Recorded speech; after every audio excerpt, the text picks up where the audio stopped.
assessment proceedings have been initiated, and an additional 10% tax rate over and above the rate applicable for the relevant year.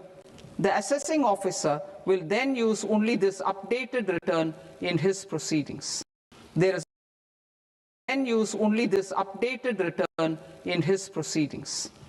is already a framework for immunity from penalty and prosecution in the cases of underreporting.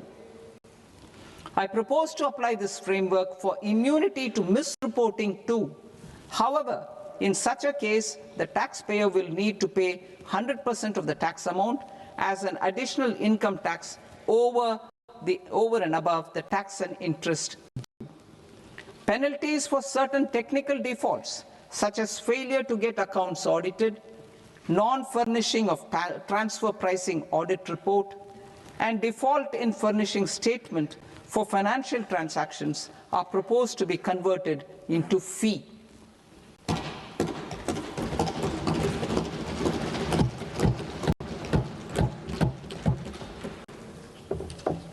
I propose to rationalize prosecution framework under Income Tax Act while maintaining a careful balance for deterrence in some serious offence. Non-production of books of account and documents and requirement of TDS payment where payment is made in kind are being decriminalized. Further, minor offences will attract fine only. The remaining prosecutions will be graded commensurate with the quantum of offence. They will entail only simple imprisonment with maximum imprisonment reduced to 2 years and power to courts to convert even those into fines. There is no penalty. There is no penalty presently for non-disclosure of non-immovable foreign assets with aggregate value less than 20 lakh rupees. I propose to also provide them with immunity from prosecution with retrospective effect from 1/10/2024.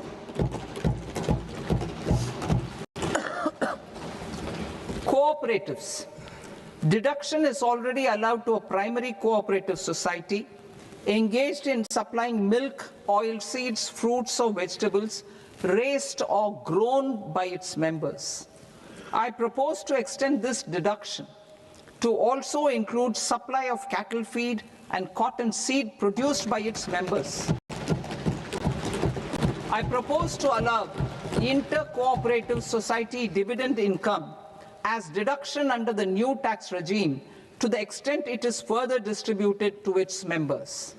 I further propose to allow exemption for a period of 3 years to dividend income received by a notified national cooperative federation on their investments made in companies up to 31/1/2026. This exemption would be allowed only for dividends further distributed to its member cooperatives. Supporting IT sector as India's growth engine. India is a global leader in software development services, IT-enabled services, knowledge process outsourcing services, and contract R&D services relating to software development. These businesses and their segments are quite interconnected with each other.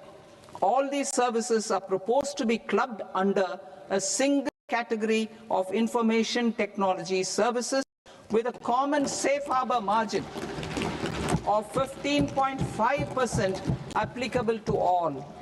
The threshold for availing safe harbor for IT services is being enhanced substantially from 300 crore rupees to 2,000 crore rupees. Safe harbor for IT services shall be approved by an automated rule-driven process without any need for tax officer to examine and accept the application. Once applied by an IT services company, the same safe harbor can be continued for a period of 5 years at a stretch at its choice. For IT services companies who want to conclude advanced pricing agreement, APA, I propose to fast-track unilateral APA process for IT services and endeavour to conclude it within a period of 2 years. The period of 2 years can be extended by a further period of 6 months on taxpayers' request. I propose to extend the facility of modified returns available to the entity entering APA to its associated entities also. Attracting global business and investment. Recognizing the need to enable critical infrastructure and boost investment in data centers, I propose to provide tax holiday till 2047 to any foreign company that provides cloud services to customers globally by using data center services from India. It will, however, need to provide services to Indian customers through an Indian reseller entity. I also propose to provide a safe harbor of 15% on cost in case the company providing data center services from India is a related entity. To harness the efficiency of just-in-time logistics for electronic manufacturing, I propose to provide safe harbor to non-residents for component warehousing in a bonded warehouse at a profit margin of 2% of the invoice value. The resultant tax of about 0.7% will be much lower than in competing jurisdictions. To provide fillip to toll manufacturing in India, I propose to provide exemption from income tax for 5 years to any non-resident who provides capital goods, equipment, or tooling to any toll manufacturer in a bonded zone. To encourage vast pool of global talent to work in India for a longer period of time, I propose to provide exemption to global, non-India sourced income of a non-resident expert for a stay period of 5 years under notified schemes. I propose to provide exemption from minimum alternate tax, the MAT, to all non-residents who pay tax on presumptive basis. Tax administration. I propose to constitute a joint committee of Ministry of Corporate Affairs and Central Board of Direct Taxes for incorporating the requirements of income computation and disclosure standards, the ICDS, in the Indian Accounting Standards, IND AS itself. Separate accounting requirement based on ICDS will be done away with from the tax year 27-28. To support Prime Minister Modi's vision of homegrown accounting and advisory firms to become global leaders, I propose to rationalize the definition of accountant for the purposes of safe harbor rules. Other tax proposals. Change in taxation of buyback was brought in to address the improper use of buyback route by promoters. In the interest of minority shareholders, I propose to tax buyback for all types of shareholders as capital gains. However, to disincentivize misuse of tax arbitrage, promoters will pay an additional buyback tax. This will make effective tax 22% for corporate promoters. For non-corporate promoters, the effective tax will be 30%. TCS rate for sellers of specific goods, namely alcoholic liquor, scrap, and minerals, will be rationalized to 2%, and that on tendu leaves will be reduced from 5% to 2%. I propose to raise the STT on futures to 0.05% from the present 0.02%. STT on options premium and exercise of options are both proposed to be raised to 0.15% from the present rate of 0.1% and 0.125% 5% respectively. We reformed the taxation landscape for corporates in 2019 by providing them a simplified regime with lower tax rate so that they could productively focus on business rather than on claim of deductions and exemptions. To encourage companies to shift to the new regime, set off of brought forward MAT credit, minimum alternate tax credit, is proposed to be allowed to companies only in the new regime. Set off using available MAT credit is proposed to be allowed to an extent of 1/4 of the tax liability in the new regime. MAT is proposed to be made final tax, so there will be no further credit accumulation from 1st April 2026. In line with this change, the rate of final tax is being reduced to 14% from the current MAT rate of 15%. The brought forward MAT credit of taxpayers accumulated till 30th March 2026 will continue to be available to them for set-off as above. Indirect taxes. I shall now take up proposals related to indirect taxes. My proposals for customs and central excise aim to further simplify the tariff structure, support domestic manufacturing, promote export competitiveness, and correct inversion in duty. To continue weeding out long continuing customs duty exemptions, I propose to remove certain exemptions on items which are being manufactured in India or where the imports are negligible. Similarly, to further simplify the process of ascertaining the rate of duty applicable on a particular item, I propose to incorporate certain effective rates in various customs notifications to the tariff schedule itself. I shall now take up sector-specific proposals. Promotion of exports of marine, leather, and textile products.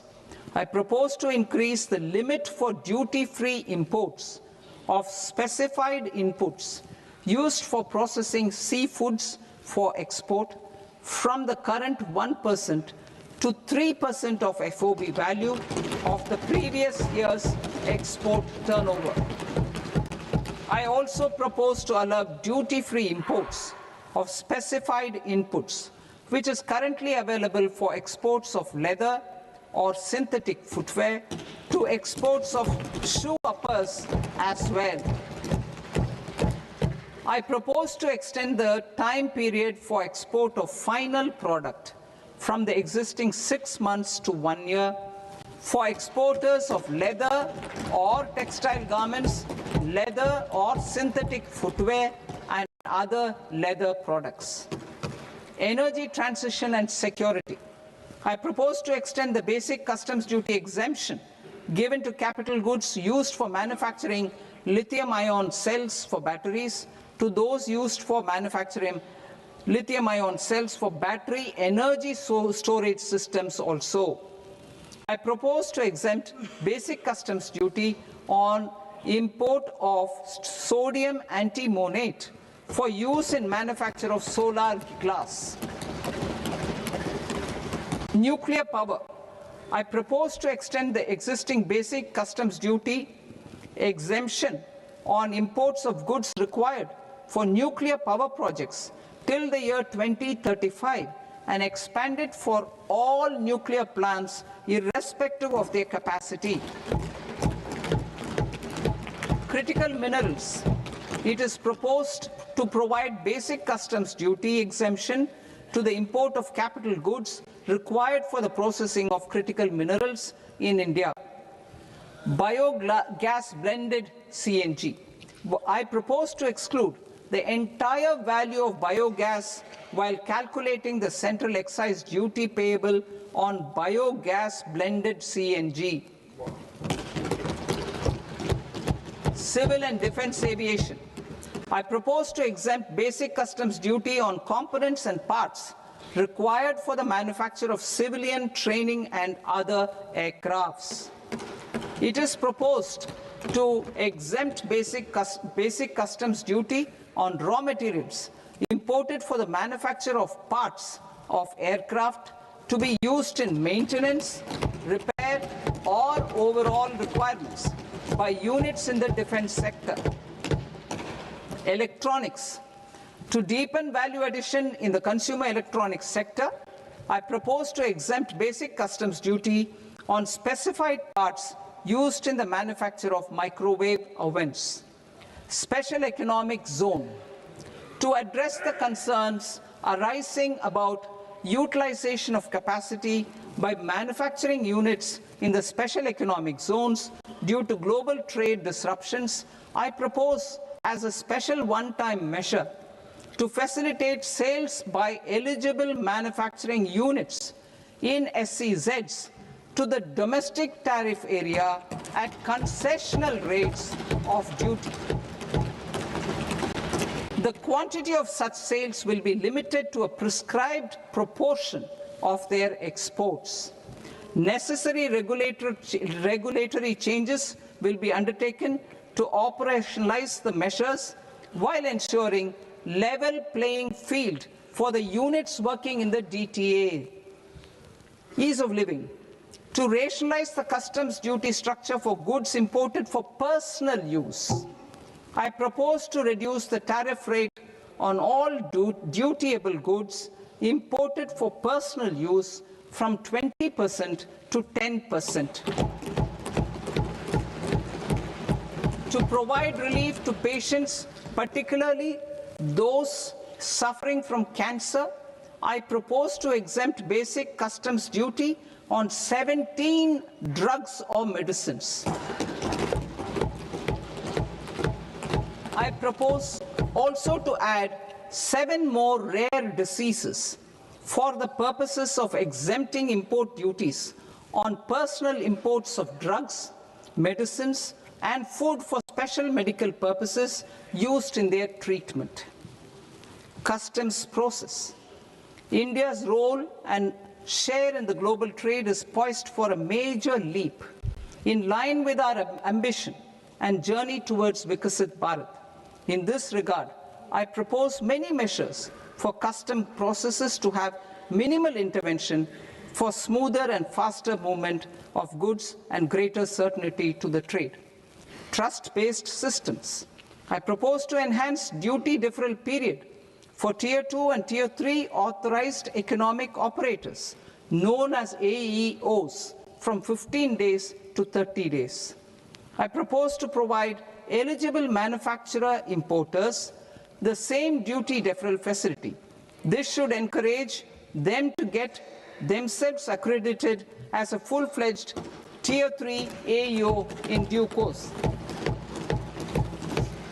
To provide greater certainty and for better business planning, I propose to extend validity period of advance ruling binding on customs from the present 3 years to 5 years. In the spirit of the whole of government approach,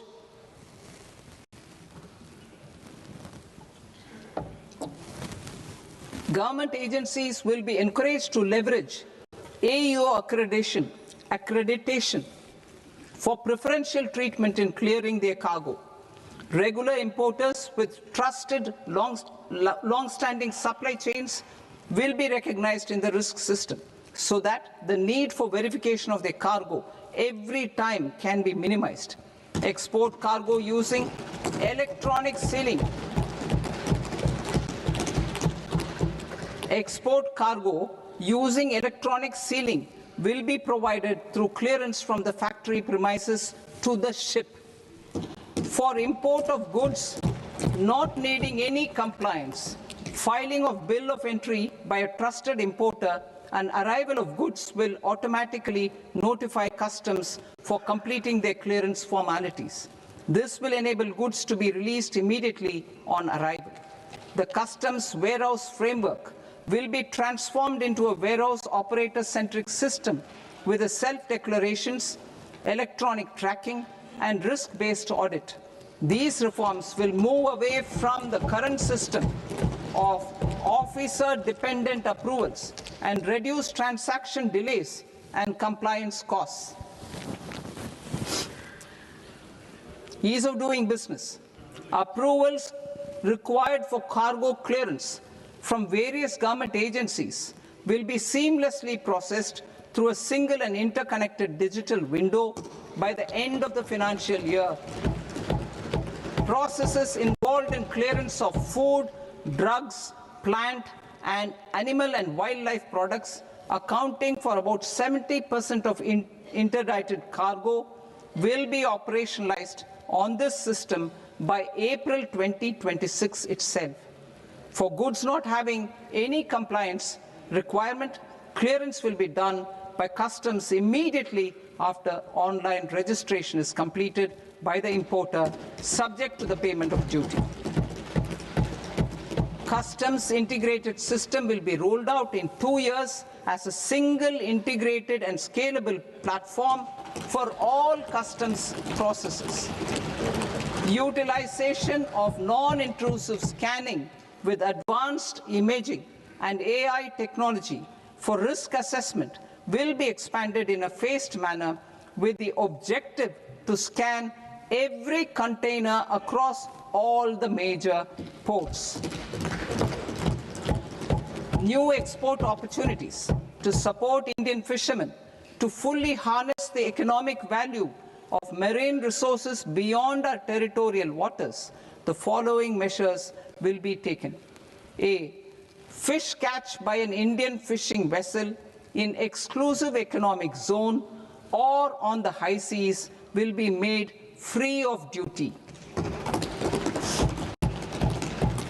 Landing of such fish on foreign port will be treated as export of goods. Safeguards will be put in place to prevent misuse during fish catch, transit or transshipment.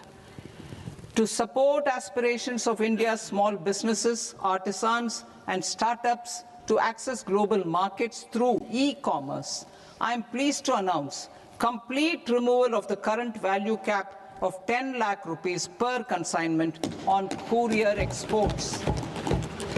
In addition, handling of rejected and returned consignments will be improved with effective use of technology for identifying such consignments. I propose to revise provisions governing baggage clearance during international travel to address genuine concerns of passengers. The revised rules will enhance duty-free allowances in line with the present-day travel realities and provide clarity in temporary carriage of goods brought in or taken out. There are honest taxpayers who are willing to settle disputes by paying all their dues, but they get deterred due to negative connotation associated with penalty. They will now be able to close cases by paying an additional amount in lieu of penalty. Honorable Speaker, sir, with this, I commend the budget to this august House. Jai Hind.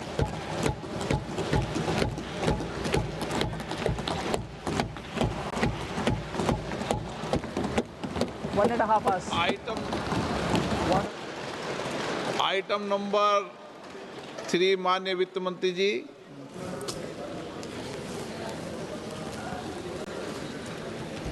Item number 2, sir. 3.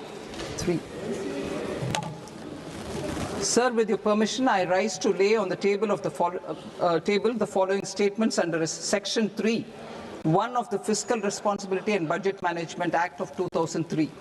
Medium-term fiscal policy cum fiscal policy strategy statement and macroeconomic framework statement.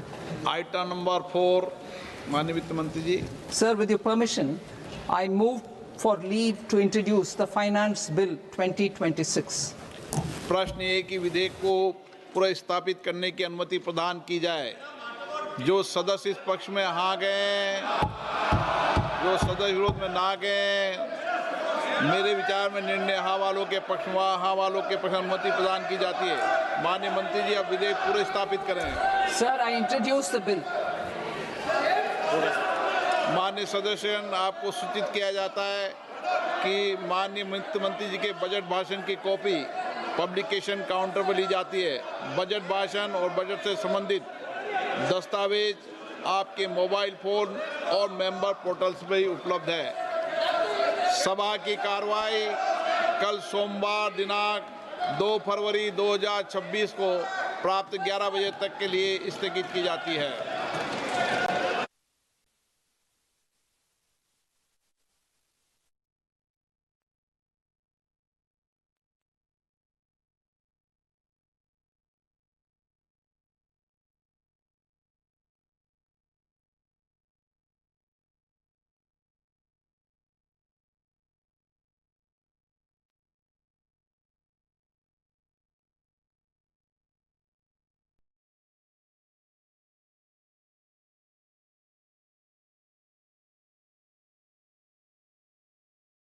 To the forecourt of Rashtrapati Bhavan. The forecourt used for ceremonial reception of visiting heads of state and heads of government.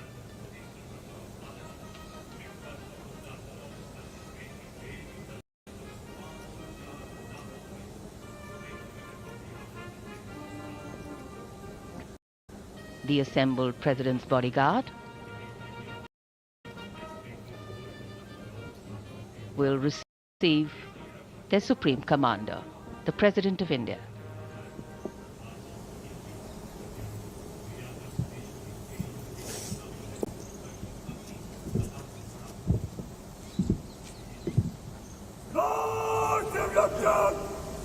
Salam alaikum.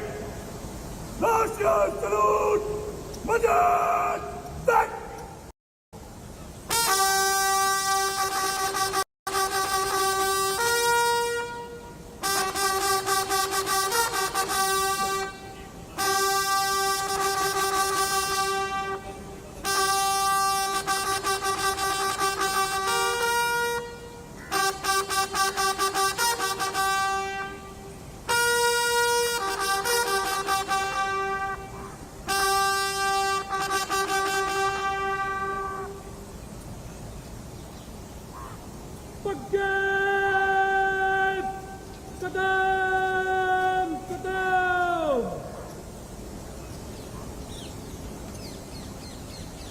For all ceremonial functions, the President of India is escorted by the President's bodyguard, and here we see arriving to seek the President is a historical mode of transport, a piece of history, still alive, still vibrant, still being celebrated, the presidential buggy. ऐतिहासिक बग्गी मंच के सामने,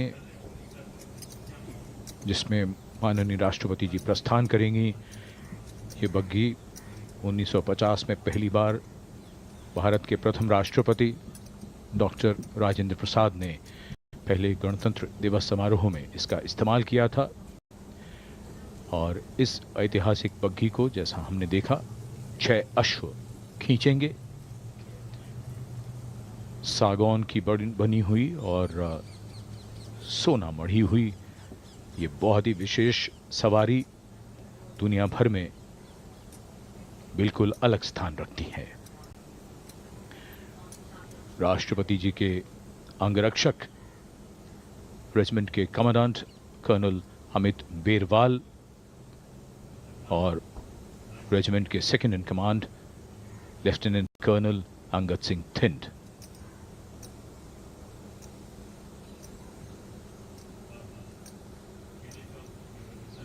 A very, very impressive piece of architecture and design, the forecourt of Rashtrapati Bhavan.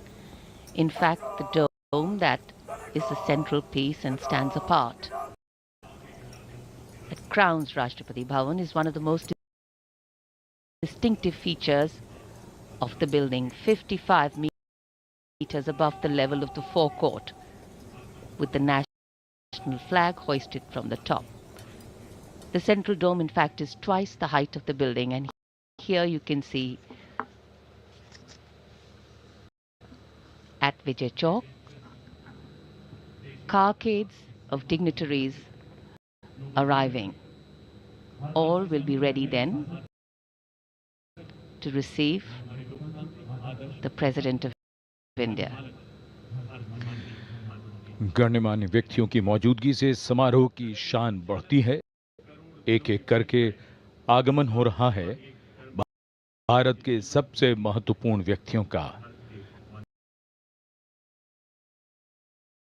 पहचाना ये कारों का काफिला धीरे धीरे विजय चौक पर सलामी मंच के नजदीक पहुंचता हुआ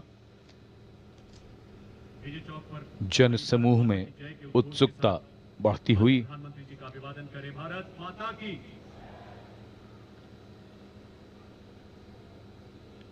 सभी की उत्सुकता और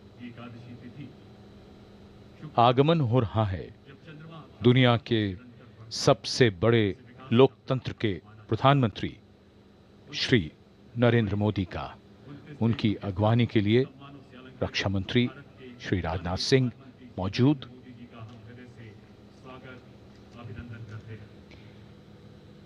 Raksha Mantri Shri Rajnath Singh being the first to greet Prime Minister Narendra Modi here at the venue.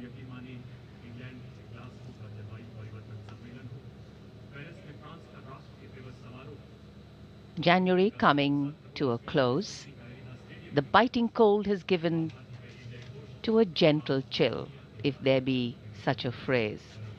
The weather opening up, and today our eyes and ears are going to open up to sounds and colors of visual delight.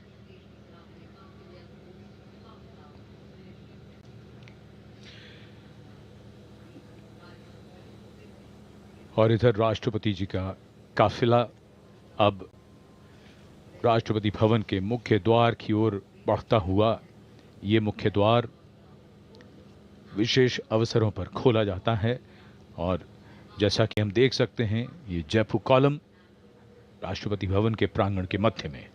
Jaipur column standing at a height of 145 feet.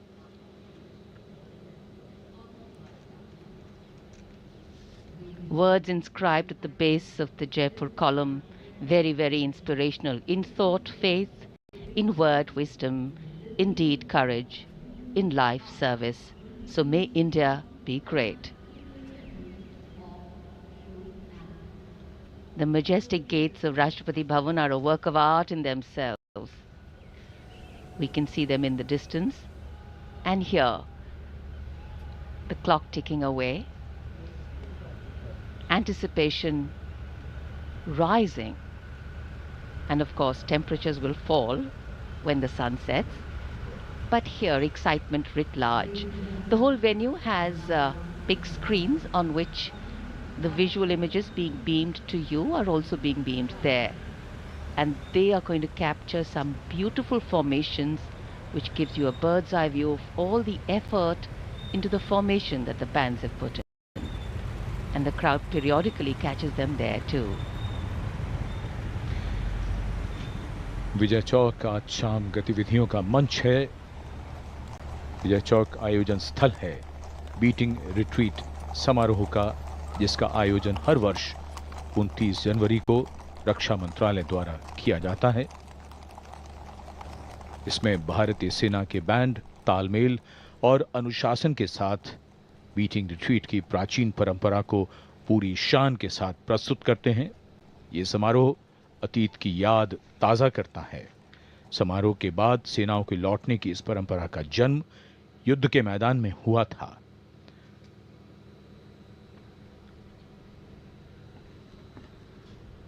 और इस समय विजय चौक पर आगमन हो रहा है देश के माननीय उपराष्ट्रपति जी श्री सीपी राधाकृष्णन का। कुछ इस समय में सजीले शानदार घुड़सवार अंगरक्षकों के साथ The arrival of the Vice President of India, Shri C.P. Radhakrishnan, here at Vijay Chowk. माननीय राष्ट्रपति श्रीमती द्रौपदी मुर्मू जी का आगमन होगा। प्रेसिडेंट बॉडीगार्ड के कमांडेंट है colonel Music and the military have always been historically intertwined. The use of music in war and peace times dates back to antiquity. Military bands are composed of professional soldiers and play at ceremonies, parades, and public events.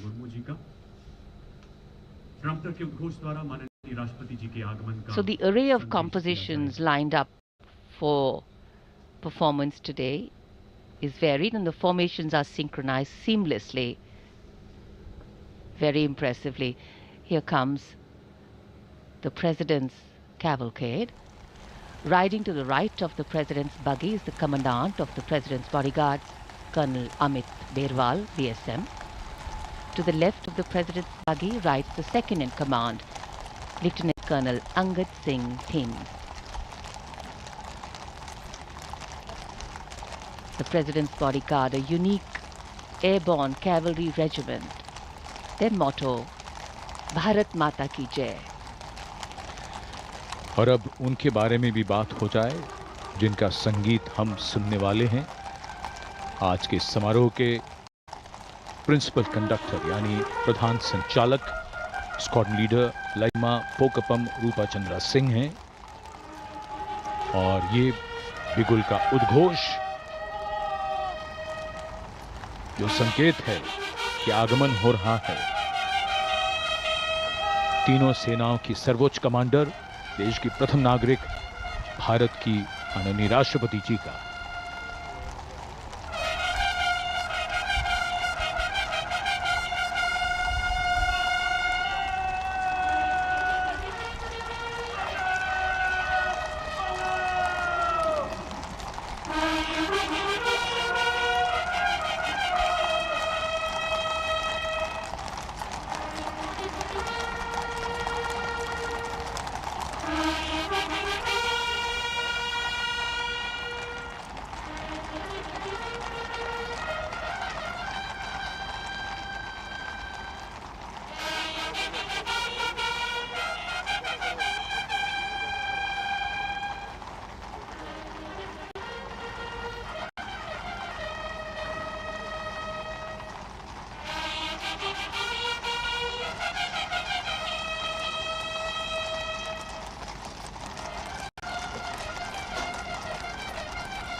सादगी और भव्यता भी।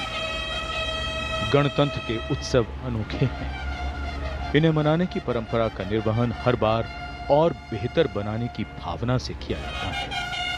आगमन हो रहा है देश की प्रथम नागरिक माननीय राष्ट्रपति श्रीमती द्रौपदी मुर्मू का, तीनों सेनाओं की सर्वोच्च कमांडर। माननीय प्रधानमंत्री श्री नरेंद्र मोदी जी माननीय राष्ट्रपति जी के स्वागत के लिए उपस्थित।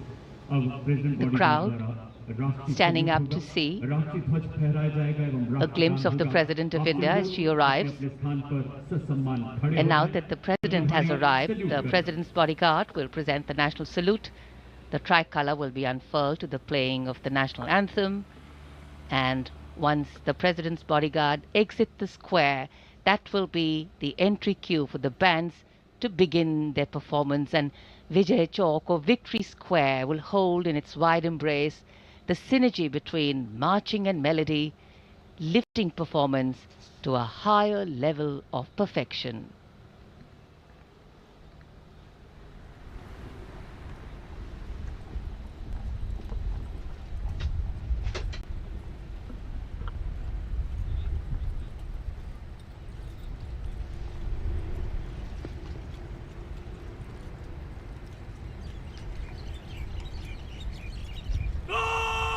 Congratulations! Salami Degit! Last year's salute! Madad! Thank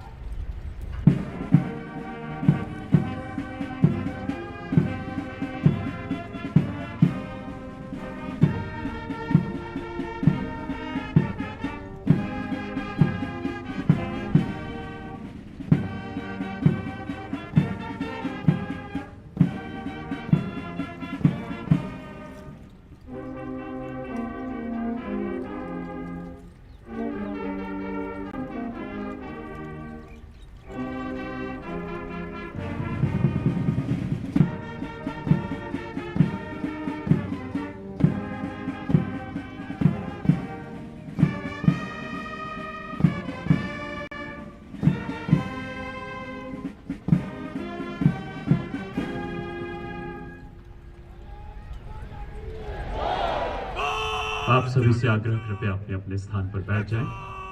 अब प्रेसिडेंट बॉडीगार्ड यहां से प्रस्थान करेंगे। तत्पश्चात बीटिंग रिट्रीट 2026 आरंभ होगा।